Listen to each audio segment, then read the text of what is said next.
Hello everyone, welcome to another water এজিয়ান্টের blog. আর এটা ওয়াটার এজিয়ান্টের সাথে একটা মিনি ব্লগও হতে চলেছে। তো সকালবেলা রেডি ফেডি হয়ে গেছিলাম। আর আজকে সকালটা শুরু হলো এক গ্লাস বেলের শরবত দিয়ে, ভীষণ রিফ্রেশিং আর খুব মিষ্টি। আর তারপর মা মেখে দিয়েছিল ছাতু মুড়ি দই টই দিয়ে।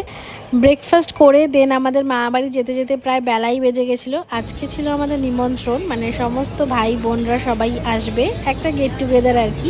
আর গিয়েই এখানে আমরা ছ্যাবলাও মারা শুরু করে দিয়েছি।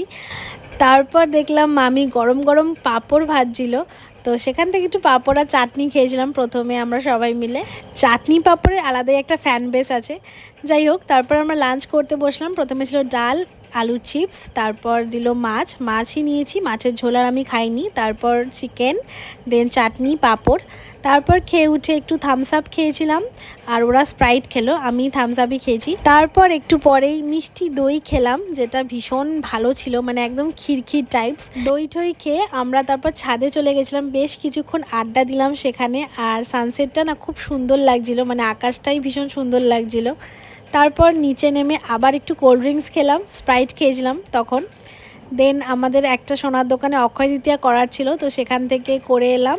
আর ওখান থেকে কাজু বরফি দিয়েছিল, আর কাজু বরফি খেতে আমার খুব ভাল লাগে, তাই প্যাকেট খুলেই প্রথমটা আমার। সো ইয়া, এভাবেই কাটলো আজকের দিনটা।